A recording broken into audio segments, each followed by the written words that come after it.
आज बात उत्तर प्रदेश सरकार के उस बड़े फैसले की जिसे सरकार गौ संरक्षण की दिशा में अब तक का सबसे बड़ा कदम बता रही है। 11 जिलों में 14 नए वृहद गौ संरक्षण केंद्र, हर केंद्र में 400 गौवंश रखने की क्षमता, हजारों बेसहारा गौवंशों के लिए सुरक्षित आश्रय।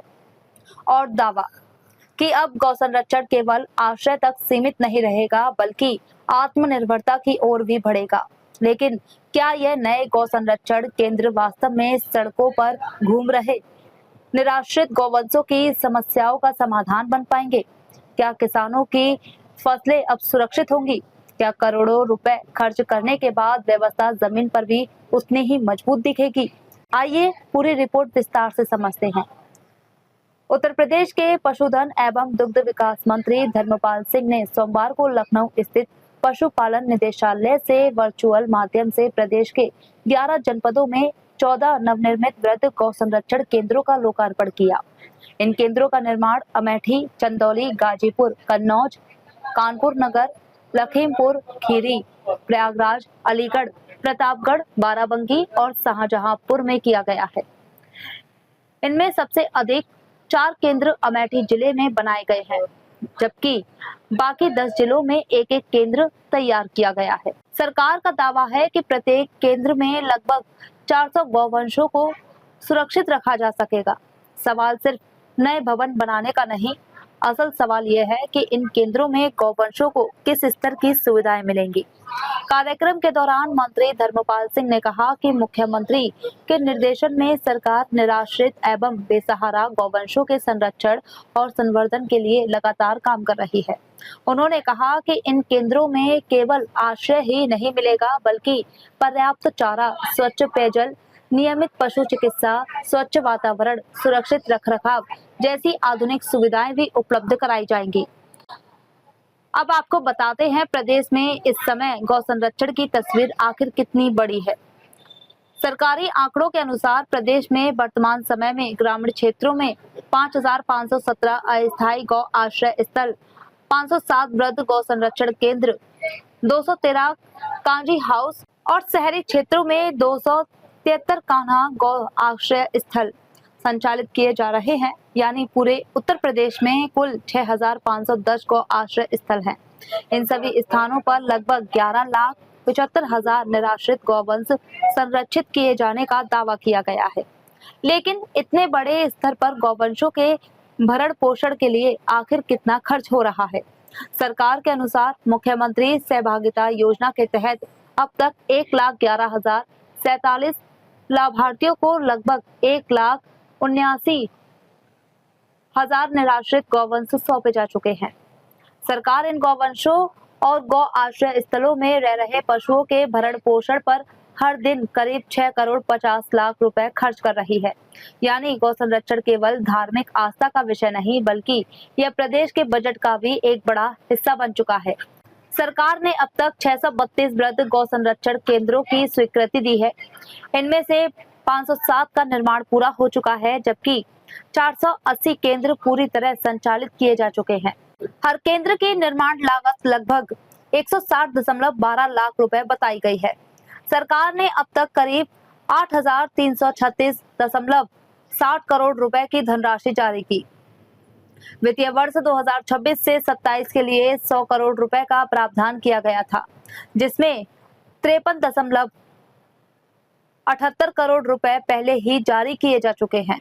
इतना बड़ा निवेश, लेकिन मंत्री ने साफ कहा गुणवत्ता पर कोई समझौता नहीं होगा।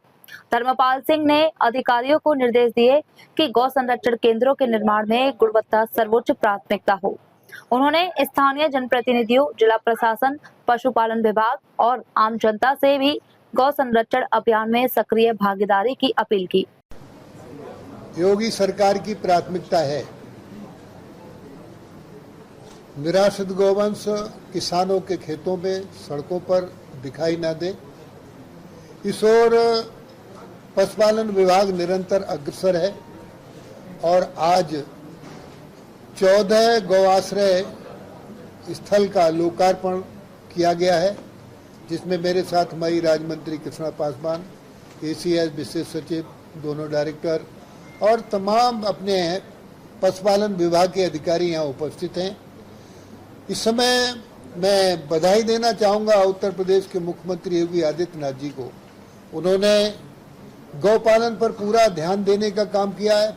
पिछली सरकार में गाय के लिए भरण पोषण के लिए 30 रुपये दिए जाते थे, योगी सरकार में 50 रुपये कर दिए और बड़ी गौशालाएं बनाकर जिसकी कीमत 1,60,12,000 रुपया है, आज 14 गौ आश्रय स्थलों का लोकार्पण किया गया है। और विभाग की समीक्षा में निर्देशित किया गया है कि किसी भी गौशाला में गाय भूखी ना रहे, हरा चारा, भूसा, पानी की व्यवस्था, प्रकाश की व्यवस्था और बरसात से बचाव के पूरे प्रबंध किए गए हैं। तो उत्तर प्रदेश में रोज योगी सरकार का ये हमारे 750 गौ आश्रय स्थलों में लगभग 12 लाख गायें संरक्षित हैं, जिसमें एक दिन का खर्चा लगभग 8 करोड़ रुपया आता है। तो इस तरीके से समस्त उत्तर प्रदेश में पशुपालन विभाग गौ संरक्षण में अग्रणी है और गाय अब समस्या नहीं रहेगी, गाय हमारी आर्थिक समृद्धि का स्रोत होगी, ऐसी विभाग की कल्पना है और इस ओर विभाग अग्रसर भी है। धन्यवाद। अब सुनिए मंत्री धर्मपाल सिंह ने क्या कहा। उन्होंने कहा कि सरकार अकेले इस अभियान को सफल नहीं बना सकती, इसके लिए समाज का सहयोग भी जरूरी है। यही नहीं, सरकार अब गौशालाओं को आत्मनिर्भर बनाने की दिशा में काम कर रही है। राज्य मंत्री कृष्णा पासवान ने बताया कि सरकार गौ आश्रय स्थलों को आर्थिक रूप से आत्मनिर्भर बनाने के लिए गोबर आधारित उद्योगों को बढ़ावा दे रही है। इसमें शामिल है गौधूप, धूपबत्ती, गोबर के गमले, गौलॉग, वर्मी कंपोस्ट और सीवीजी यानी कंप्रेस्ड बायोगैस उत्पादन इकाइयां। इन सभी परियोजनाओं में महिला स्वयं सहायता समूह की भागीदारी भी सुनिश्चित की जा रही है। कार्यक्रम के दौरान पशुपालन विभाग ने एक बड़ा कदम उठाया। मंत्री धर्मपाल सिंह ने पशुपालन विभाग के सोशल मीडिया सेल का भी उद्घाटन किया। उन्होंने निर्देश दिए कि सरकार की योजनाओं, गौ संरक्षण अभियान, पशुपालन कार्यक्रमों और विभागीय गतिविधियों को डिजिटल प्लेटफॉर्म पर व्यापक रूप से प्रचारित किया जाए। कार्यक्रम में अपर मुख्य सचिव मुकेश कुमार मेश्राम ने कहा, इन नए केंद्रों में हरा चारा उत्पादन, भूसा भंडारण, स्वच्छ पेयजल, पशु चिकित्सा सेवाएं और आधुनिक प्रबंधन प्रणाली विकसित की गई है। उन्होंने बताया कि एनजीओ, एफपीओ, स्वयं सहायता समूह और कॉर्पोरेटर संस्थाओं की भागीदारी भी बढ़ाई जा रही है। तो सरकार का दावा है कि नए गौ संरक्षण केंद्र सिर्फ गौवंशों को आश्रय देने तक सीमित नहीं रहेंगे, बल्कि ग्रामीण अर्थव्यवस्था, महिला सशक्तिकरण, जैविक खेती, गोबर आधारित उद्योग और रोजगार सृजन का भी माध्यम बनेंगे। लेकिन सबसे बड़ा सवाल अब भी वही है, क्या इन करोड़ों रुपए की योजनाओं का असर जमीन पर दिखाई देगा? क्या किसानों को सड़कों और खेतों में घूम रहे निराश्रितों गौवंशों से राहत मिलेगी? क्या गौशालाएं वास्तव में आत्मनिर्भर बन पाएंगी, या फिर यह योजना भी सरकारी दावों तक सीमित रह जाएगी? इन सभी सवालों के जवाब आने वाले महीनों में सामने होंगे। फिलहाल इतना ही। अगर आपको यह रिपोर्ट महत्वपूर्ण लगी हो तो वीडियो को लाइक करें, शेयर करें और भारत न्यूज 360 टीवी को सब्सक्राइब करना बिल्कुल ना भूलें।